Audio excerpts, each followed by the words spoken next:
So one of the things that I come across a lot in Petanque that I'm going to discuss in this video today is the mental side of the game.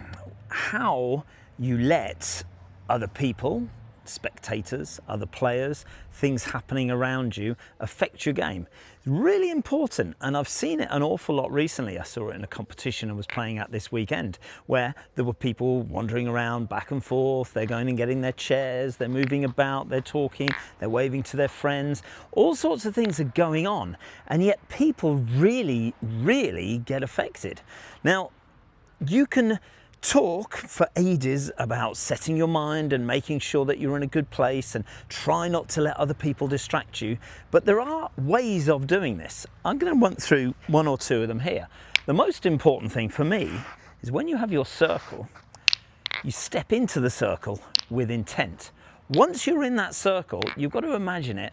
It's a little bit like the old Star Trek, where this big tube that comes around, that's your protective tube. You are in the circle, you are protected in that circle. Now, the whole point of stepping into the circle with intent is that once you're in it, nothing should distract you. Nothing should take away from your single focus, which is the ball that you're going to hit or the landing spot that you're going to land the ball on. So if people are moving around, if they're jumping, if they're calling, if they're waving to their friends, your sole focus, laser vision is on your whole objective of what you want to achieve. Now, this is easier said than done because there's an awful lot of stuff going on. However, you look at this every time you step in the circle, you say, right, now I'm in my safe zone. Now I'm in my place where only I count. You don't have an awful lot of time. There's 60 seconds, so you have to make sure that you're doing this in exactly the right way and with the right precision. Now, a good way of doing this is to just literally focus on that one thing. That's what I've mentioned. Another way, do a quick meditation.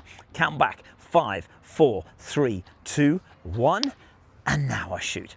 Deep breath, exhale. This is another good way of just working on your mind and on the objective that you've got to do.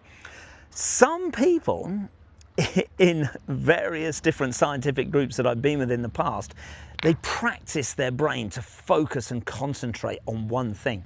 They pick a spot, maybe it's a ball on the wall, whatever it is, and they just stare at it. This is in between games. Stare at it, stare at it, stare at it. Try to free the mind of all distractions. You can do this if you're sat in a traffic jam, if you're at home and children are running around like crazy, like grandchildren, things like that. If you're in a public park, if you're at work, if you're running around, there's lots of stuff going on. See if you can train your focus just to actually be at one with a single thing that you're focusing on. Build that memory, build that muscle in your brain. So sole focus.